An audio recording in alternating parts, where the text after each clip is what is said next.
दोस्तों, कहानी की शुरुआत में हमें दो भाइयों जॉय और डैनी को हंटिंग करते हुए दिखाया जाता है। डैनी का मानना था कि अगर उनका भाई रॉय भी उनके साथ यहाँ होता तो उनकी फैमिली पूरी हो जाती। अब ये बात जॉय, जो कि सबसे बड़ा भाई था, उसे बिल्कुल भी पसंद नहीं आती है और इसके पीछे का कारण सिर्फ ये था कि उसने रॉय को आर्मी ज्वाइन करने की एडवाइस दी थी। लेकिन रॉय अपनी मनमानी करते हुए एक MMA फाइटिंग क्लब में ज्वाइन हो गया था, जिसके चलते वो अपने करियर में कुछ खास नहीं कर पाया और तभी से ये बात जॉय को बिल्कुल भी अच्छी नहीं लगी। यहाँ से सीन शिफ्ट होता है और हम रॉय को देखते हैं, जिसे माफिया डॉन जूलियन के लिए एक MMA फाइट में लड़ना था। तभी हमें पता चलता है कि जूलियन ने इस फाइट में रॉय पर अपने काफी सारे पैसे दांव पर लगाए थे। इसलिए जूलियन उसे फाइट में सीरियस होने के लिए कहता है, क्योंकि रॉय अगर इस फाइट में हार जाता है तो वो उन लोगों को कभी नहीं बचा पाएगा। अब फाइट शुरू होने का टाइम आ जाता है, लेकिन उससे पहले रॉय अपनी गर्लफ्रेंड को किस करता है। अब हम देखते हैं कि रॉय शुरू में तो अपने ओपोनेंट को घायल करने में कामयाब हो जाता है, यहाँ तक कि वो तो अपने आप को विनर भी मान चुका था। इसलिए वो फाइट के बीच में ही फिर से अपनी गर्लफ्रेंड को किस करने चला जाता है। ये बड़ा ही अजीब आदमी है यार, लेकिन उसकी ये हरकत जल्द ही उसकी जिंदगी की सबसे बड़ी गलती साबित होने वाली थी। ऐसा इसलिए क्योंकि उसका ओपोनेंट अब पूरी तैयारी के साथ रॉय पर पीछे से हमला कर देता है, जिसके कारण रॉय जमीन पर गिर जाता है। अब इसी मौके का फायदा उठाकर वो रॉय को बुरी तरह से ठोकता है। यहाँ जूलियन और उसके दोस्त भी इस फाइट को देख रहे होते हैं और उन्हें अंदाजा लग जाता है कि अब ये मुकाबला उनके हाथ से निकल चुका है और जल्द ही इस फाइट का नतीजा भी हमारे सामने आ जाता है, जिसमें रॉय ये फाइट बुरी तरह से हार जाता है। अब जूलियन रॉय को उसकी गलती के लिए सामने बुलाता है, साथ ही वो रॉय की गर्लफ्रेंड को भी बुलाता है। दरअसल जूलियन का मानना था कि रॉय अपनी गर्लफ्रेंड के कारण डिस्ट्रैक्ट हो रहा था और उसी की वजह से आज वो अच्छा परफॉर्म नहीं कर पाया। अब रॉय को सबक सिखाने के लिए जूलियन उसकी गर्लफ्रेंड को मार देता है। ना रहेगा बांस, ना बजेगी बांसुरी। अब इन हारे हुए पैसों की भरपाई करने के लिए जूलियन रॉय को एक दूसरा काम सौंपता है और इस बार वो उससे कोलैटरल भी लेता है। यानी वो रॉय की फैमिली को दर्द देने की सोच रहा था, लेकिन रॉय की तो कोई फैमिली ही नहीं थी। तभी जूलियन उसे अपने बड़े भाई की फैमिली का भी ऑप्शन बताता है। अब जूलियन रॉय से कहता है कि तुझे मेरे लिए कुछ डायमंड्स को एक जगह से दूसरी जगह ले जाना होगा, जिसके लिए तुझे पैसे भी मिलेंगे। लेकिन अगर तू इस काम को करने में कोई भी गलती करता है तो तेरे भाई के परिवार वालों का बचना मुमकिन ही नहीं, नामुमकिन हो जाएगा। समझ गया ना छोटे? जूलियन उसे उसके बड़े भाई को भी उसके साथ इस काम में इन्वॉल्व करने के लिए कहता है। अब रॉय के पास और कोई चारा ना होने की वजह से उसे इस काम के लिए राजी होना पड़ता है। इसके बाद रॉय अपने दोनों भाइयों को कॉल करता है, जहां जॉय उसके कॉल को देखकर नजरअंदाज कर देता है। वहीं डैनी उसे दोबारा कॉल करने की कोशिश करता है और उसे लगता है कि रॉय जरूर किसी बड़ी मुसीबत में है, इसलिए वो जल्दी से अपने बड़े भाई जॉय से मिलने पहुंचता है। यहाँ जब डैनी जॉय को कॉल वाली बात बताता है तो जॉय उसे समझाता है कि रॉय उन्हें सिर्फ काम के टाइम पर ही याद करता है, इसलिए उन्हें हमेशा उसकी मदद ना करके अपने काम पर फोकस करना चाहिए। लेकिन यहाँ हम देखते हैं कि डैनी को अपने भाई की काफी चिंता हो रही थी। अब यहाँ से सीन शिफ्ट होता है और हम देखते हैं कि रॉय जॉय के घर पर आ जाता है, जहाँ जॉय का परिवार अंकल रॉय को देखकर खुश होता है। फिर यह बात डैनी जॉय को बताता है कि उनका भाई रॉय भी यहाँ आ गया है, यानी इसका मतलब वो जरूर किसी मुसीबत में होगा। खैर तभी रॉय जॉय से मिलने आ जाता है। यहाँ रॉय उसे समझाने की कोशिश करता है, लेकिन जॉय को उसकी बातों में कोई दिलचस्पी नहीं थी, बल्कि वो उसे जवाब देता है, जिससे ये साफ हो जाता है कि अब जॉय रॉय से काफी दूर हो चुका था। यहाँ तक कि अब उसमें उसकी बातों को सहन करने की भी शक्ति नहीं थी। तभी रॉय डैनी को उसके साथ चलने का ऑफर देता है। अब डैनी अपने भाई को अकेला नहीं छोड़ सकता था, इसलिए वो उसके साथ जाने के लिए राजी हो जाता है और वो दोनों एक ट्रक में बैठकर अपने आगे के सफर के लिए रवाना हो जाते हैं, जहां आखिर में वो एक अनोखे क्लब में पहुंच जाते हैं। यहाँ डैनी को भी कुछ पता नहीं होता कि आखिर वो दोनों यहाँ किस काम के लिए आए हैं। तभी हमें पता चलता है कि रॉय यहाँ अपने भाई को अपना फाइटिंग मैच दिखाने लाया था, जिसके बाद वो दोनों काफी एंजॉय करते हैं और फिर यहीं पर सो जाते हैं। अब अगली सुबह डैनी और रॉय उस जगह पर पहुंच जाते हैं जहां रॉय को अपने ट्रक में डायमंड्स को लोड करवाना था। अब यहाँ रॉय की मुलाकात जूलियन के स्टेप ब्रदर से होती है, जो रॉय को उन डायमंड्स के बारे में बताता है। वो बताता है कि तुम लोग जिन डायमंड्स को लेकर जा रहे हो वो कम से कम $50 मिलियन के हैं और अगर तुम लोग डायमंड्स को 24 घंटे के अंदर इनकी सही जगह पर नहीं पहुंचा पाए तो तुम्हें अपने परिवार वालों से हाथ धोना पड़ सकता है। अब इसी के साथ रॉय अपने भाई डैनी के साथ उन डायमंड्स को लेकर उनकी डेस्टिनेशन की तरफ निकल जाता है। लेकिन जब वो दोनों कुछ समय के लिए एक गैस स्टेशन पर उतरते हैं तो डैनी वॉशरूम में चला जाता है और वहीं दूसरी तरफ रॉय एक स्टोर के अंदर चला जाता है। तभी यहाँ कुछ गाड़ियां आती हैं जिनमें से कुछ लोग हथियारों के साथ बाहर निकलते हैं और ये लोग रॉय के ट्रक के पास पहुंच जाते हैं। तभी रॉय और स्टोर के मालिक को पता चल जाता है कि कुछ लोगों ने रॉय के ट्रक पर हमला कर दिया है। इसलिए स्टोर का मालिक थोड़ी हिम्मत करके उन गुंडों पर हमला करने की कोशिश करता है, लेकिन उसकी किस्मत उसका साथ नहीं देती और वो गुंडे उसे गोलियों से भून देते हैं। जिसके बाद ये गुंडे उस ट्रक को हाईजैक करके अपने साथ ले जाते हैं। अब वहीं डैनी भी इस हादसे से हैरान रह जाता है क्योंकि उसे कुछ भी समझ में नहीं आता कि आखिर यहाँ क्या हो रहा है। अब रॉय को समझ में आ चुका था कि अब वो एक बड़ी मुसीबत में फंस चुका है। तभी डैनी भी यहाँ आ जाता है और रॉय से इन सब चीजों के बारे में पूछने लगता है, लेकिन रॉय अभी कुछ बताने की हालत में नहीं था।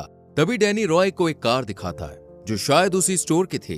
वो रॉय को उस गाड़ी में बिठाकर उन गुंडों का पीछा करने को कहता है, जिसके बाद वो दोनों उन लोगों का पीछा करते हैं। तभी थोड़ी दूर जाने पर एक जगह उन्हें वो ट्रक मिल जाता है, लेकिन इसका कोई फायदा नहीं होता क्योंकि ट्रक पूरी तरह से खाली हो चुका था। यानी इसका मतलब उन गुंडों ने सारे डायमंड्स को लूट लिया था। लेकिन ये दोनों अभी भी हार नहीं मानते और वो ज्यादा समय ना जाया करते हुए अपने ट्रक से कुछ हथियार लेकर उन गुंडों का पीछा करने लगते हैं और थोड़ी ही देर में ये लोग उन गुंडों के काफी करीब आ जाते हैं। तभी हम यहाँ देखते हैं कि वो गुंडे इन लोगों पर ताबड़तोड़ फायरिंग करना शुरू कर देते हैं। इस दौरान दोनों तरफ से खूब गोलीबारी होती है, जिसके बाद अचानक इन दोनों की कार आउट ऑफ कंट्रोल हो जाती है और आखिर में और कोई चारा ना होने पर ये दोनों बाहर की तरफ कूद जाते हैं और हम देखते हैं कि वो गुंडे यहाँ से फरार होने में कामयाब हो गए। अब यहाँ डैनी रॉय से पूछता है कि आखिर उस ट्रक में ऐसा क्या था जिसकी वजह से वो गुंडे यहाँ पे आए थे। तभी रॉय डैनी को वहां से जल्द चलने को कहता है क्योंकि यहाँ पर कभी भी कोई पुलिस वाले आ सकते थे और इसी के साथ वो अपने भाई का जवाब भी देता है। वो उसे बताता है कि उस ट्रक में $50 मिलियन के डायमंड थे, जिसे सुनकर डैनी के होश उड़ जाते हैं। अब कुछ समय बाद कुछ पुलिस ऑफिसर्स भी वहां पर पहुंच जाते हैं जो वारदात वाली जगह पर तहकीकात करते हैं। वहीं दूसरी तरफ हम रॉय के फ्रेंड को देखते हैं जो जूलियन से डर जाता है, इसलिए वो जूलियन को फंसाने के लिए ऑफिसर्स को उसके बारे में सब बता देता है। अब यहाँ पे हम देखते हैं कि वो सभी गुंडे सारे डायमंड्स को लूट कर वापस जूलियन के स्टेप ब्रदर के पास पहुंच जाते हैं। यानी वो गुंडे किसी और ने नहीं बल्कि खुद जूलियन के स्टेप ब्रदर ने ही भेजे थे। फिर यहाँ से सीन शिफ्ट होता है और हम डैनी और रॉय को पैदल ही डेजर्ट के बीचों बीच चलते हुए देखते हैं, जहां वो दोनों इस बात को लेकर डिस्कशन कर रहे थे कि वो गुंडे शुरू से ही उनके डायमंड्स के ट्रक का पीछा कर रहे थे, नहीं तो वो वहां तक पहुंच ही नहीं पाते। तभी हम जॉय को देखते हैं जो अपना काम निपटाकर घर पहुंचता है, जहां वो देखता है कि उसका परिवार गायब है और उसका घर भी पूरी तरह से तहस नहस हो रखा है।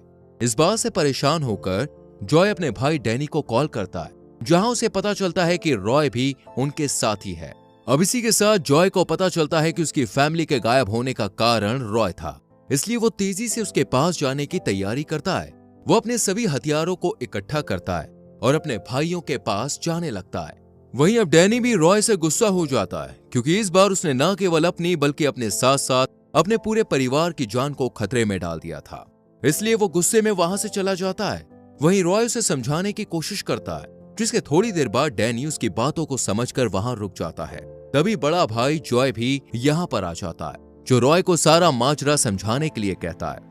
अब अगले सीन में हम जूलियन को देखते हैं, जिसे पता चल जाता है कि रॉय ने उसकी डिलीवरी को टाइम पर नहीं पहुंचाया है, इसलिए वो रॉय को कॉल करता है और उससे अपने डायमंड्स के बारे में पूछता है। यहाँ जब उसे ये पता चलता है कि रॉय ने उसके डायमंड्स को गायब कर दिया है, तो वो रॉय को बताता है कि उसने उसकी फैमिली को किडनैप कर लिया है, इसलिए अगर वो अपनी फैमिली को जिंदा देखना चाहता है तो उसे 48 घंटों के अंदर अंदर उसके खोए हुए कीमती डायमंड्स को ढूंढ कर वापस देना होगा। अब जैसे ही ये बात जॉय को पता चलती है तो वो रॉय से जूलियन से उसकी लोकेशन मांगने के लिए कहता है, ताकि वो जल्दी से जल्दी अपने परिवार को उसके चंगुल से छुड़ा सके। अब इसी के साथ वो तीनों भाई जूलियन की लोकेशन पर पहुंच जाते हैं, जहां हम जूलियन को अपनी माशुकाओं के साथ अय्याशी करते हुए देखते हैं। इसी बीच वो तीनों भाई जूलियन के अड्डे पर हमला कर देते हैं, जहां वो एक एक करके उसके सभी गुंडों को मौत के घाट उतार देते हैं और धीरे धीरे जूलियन की ओर बढ़ने लगते हैं। वहीं दूसरी तरफ जूलियन का स्टेप ब्रदर भी वहां पे आ जाता है और वो जूलियन के पास जाता है, जहां वो जूलियन को घेर कर उसे मारने की कोशिश करता है। यहाँ वो जूलियन की सारी सच्चाई बताता है कि जिस अंपायर के वो आज मजे ले रहे हैं, दरअसल वो अंपायर उसके पिता का ही है और जूलियन उसका ऑर्फन भाई है जो उसके पिता द्वारा अडॉप्ट किया गया था।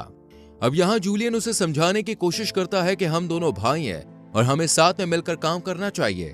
तभी यहाँ पर गोलियों की आवाजें सुनाई देती है, जिससे स्टेप ब्रदर डिस्ट्रैक्ट हो जाता है और इसी मौके का फायदा उठाकर जूलियन अपने भाई को घायल कर देता है। तभी जूलियन के गुंडे उन तीनों भाइयों को पकड़ लेते हैं।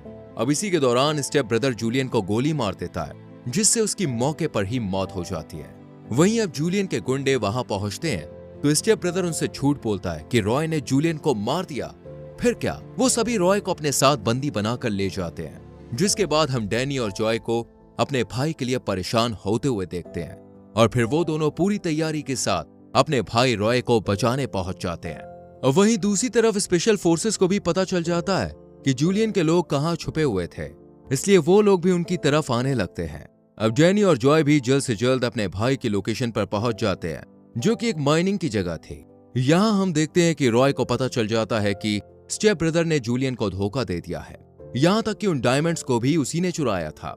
जिसके बाद स्टेप ब्रदर रॉय को अपने और अपने परिवार की जिंदगी बचाने के लिए एक आखिरी फाइट करने को कहता है। वहीं डैनी और जॉय भी चुपके से एक एक करके सभी गुंडों को मार रहे थे, यानी वो पर्दे के पीछे से अपना काम बखूबी निभा रहे थे। अब वहीं इस माहौल को देखकर चारों तरफ अफरा तफरी मच जाती है, जहां सभी माइनिंग वर्कर्स भी इधर उधर भागने लगते हैं। तभी यहाँ स्पेशल फोर्सेस की टीम भी आ जाती है, जिसके बाद वो बचे हुए गुंडों को अपनी गोलियों से भून देते हैं। अब रॉय स्टेप ब्रदर को मारने चाहता है कि तभी उसे पुलिस द्वारा रोक लिया जाता है ताकि वो इस क्राइम को अपने हाथों में ना ले। कहानी के अंत में हम देखते हैं कि जॉय अपने परिवार को सही सलामत बचा लेता है और अब वो तीनों भाई भी खुशी खुशी एक साथ रहने लगे थे। और इसी के साथ दोस्तों इस मूवी का दी एंड हो जाता है। अगर आपको ये कहानी अच्छी लगी हो तो लाइक करें और शेयर करें और आने वाली मूवी एक्सप्लेनेशन को देखने के लिए चैनल को सब्सक्राइब करके बेल आइकन प्रेस करें। मिलते हैं अगली वीडियो में।